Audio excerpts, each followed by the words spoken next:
इतना सब जब ये अट्रैक्शन बढ़ी है, रूट्स की बहाली यूरोप की हद तक तो हो गई है, अभी इंग्लैंड के भी 3 रूट्स यकीनी तौर पर बहाल हो जाएंगे तो अट्रैक्शन में मजीद इजाफा हो जाएगा। इसका जो असर है वो रेफरेंस प्राइस पर, बेस प्राइस पर भी पड़ेगा। नहीं, हुकूमत की जानिब से जो अब कीमत रखी जाएगी वो और भी ज़्यादा हो सकती है। जो पहले 85 अरब थी बिडर्स के लिए, वही बहुत ज़्यादा थी, तो अब बिडर्स पर और ज़्यादा प्रेशर होगा कि अब कोई 10, 12, 20, 25 अरब की बोली पर तो नहीं काम बन सकेगा। अब शायद उन्हें मजीद होमवर्क करके आना पड़ेगा, कोई 90 अरब, 95 अरब या 100 अरब से भी ज़्यादा की बात होगी। देखिए, फिगर्स को तो मैं कोई कोट नहीं कर पाऊंगा, लेकिन बड़ी सिंपल सी अर्थमेटिक है जो मेरे नज़दीक है कि पिछले एक्सप्रेशन ऑफ इंटरेस्ट के अंदर और पिछला जो हमारा एडवर्टाइजमेंट था उसके अंदर 45 बिलियन रुपीस की तो इक्विटी शॉर्टफॉल थी ना, जो अब नहीं होगी। ठीक है, इसी तरह से जीएसटी का एक इशू था जिसकी वजह से कि हम नए एयरक्राफ्ट्स और उनके पार्ट्स इंपोर्ट नहीं कर सकते थे या लीज नहीं कर सकते थे, वो इशू भी रिजॉल्व हो गया।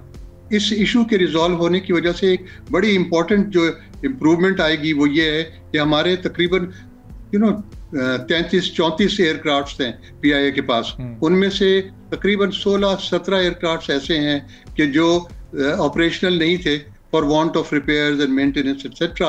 अब उनके अंदर भी जब ये जीएसटी खत्म होता है तो वो भी उनमें से एक बड़ी तादाद ऑपरेशनल हो जाएगी।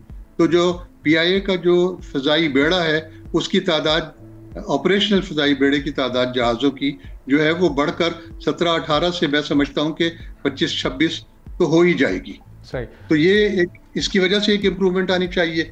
और फिर आपके पास जो अर्निंग पोटेंशियल है by opening the routes to Europe and to England and thereafter to America, इनकी वजह से एक अर्निंग पोटेंशियल चूंकि इंक्रीज कर रहा है, that should reflect in the reserve price. और ये तो सब कितने फीसद शेयर्स को प्राइवेटाइज करना इस वक्त एक बेहतर और मुनासिब फैसला होगा हुकूमत का, चूंकि वो जो पिछला वाला एक एपिसोड था प्राइवेटाइजेशन का उसमें भी कोई 50 से 60% के करीब शेयर्स को प्राइवेटाइज किया जा रहा था। आरिफ हबीब साहब इस प्रोग्राम में आए थे, उन्होंने बताया था कि अगर कोई 70-75% शेयर्स भी प्राइवेटाइज किए जाएँ, हमें वो बेचे जाएँ तो फिर हम इसमें दिलचस्पी का मुजाहरा करें।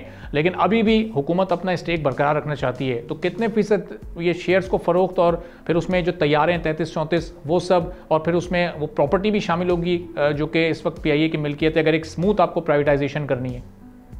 देखिए, जहां तक कि ये तैयारे जो एयरक्राफ्ट्स हुए या जहां तक कि ये प्रॉपर्टीज हुई, ये सारी की सारी तो प्रॉपर्टीज और एयरक्राफ्ट्स और दूसरे एसेट्स जो हैं ये इस कंपनी को जो एक्वायर कर रहे हैं उस कंपनी की ओनरशिप में होंगे ना।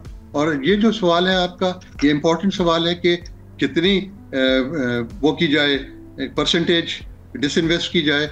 तो ये है कि टेक्निकली स्पीकिंग तो 51% से ऊपर अगर आपके पास स्टेक आ जाता है तो इसका मतलब ये है कि आपके अंदर, आपके पास बोर्ड के अंदर एक मेजॉरिटी मौजूद है।